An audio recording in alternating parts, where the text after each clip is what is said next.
дар донишгоҳи давлатии омӯзгории тоҷикистон ба номи Садриддин Айнӣ бо ибтикори кафедраи психологияи умумӣ ва педагогии факултети психология конференсияи байналмилалӣ таҳти унвони омилҳо ва ҷанбаҳои психологии тунгароӣ дар ҷавонон доир шуд. ҳамоишро роҳбарияти донишгоҳ ифтитоҳ намуда, баъди баромади пурмуҳтаво ба кори ҳамоиш барору комёбӣ таманно намуданд.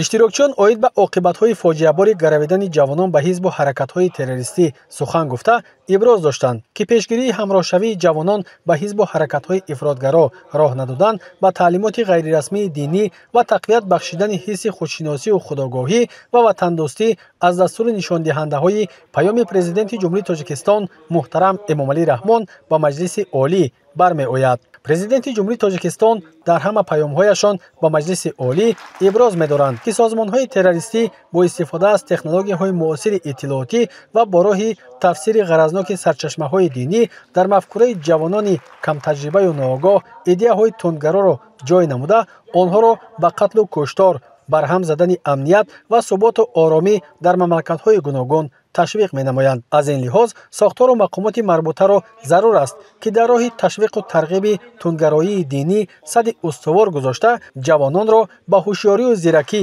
ҳидоят кунанд ва онҳоро дар рӯҳияи садоқат ба халқу ватан ва эҳтиром ба арзишҳои умуми инсонӣ тарбия намоянд. пас будани савияи дониши ҷавонон аз нигоҳи мафкуравӣ, ҳуқуқӣ, фарҳангӣ ва динӣ, надоштани касби мувофиқ, майлу хоҳиши ба даст овардани маблағи муфт, ки онро пайравони гурӯҳҳои тундрав ваъда мекунанд, боиси фирефташавӣ ва ҳамроҳ гардиданашон ба ҳизбу ҳаракатҳои гуногун мегардад, иброз шуд дар идомаи конференсия. раванди ҷаҳонишавӣ ки вай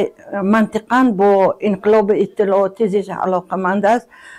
дар як вақт ҷабҳаҳои манфии худро ҳам дорад, ки яке аз онҳо ин ворид шудани наврасону ҷавонон ба равандҳои гуногуни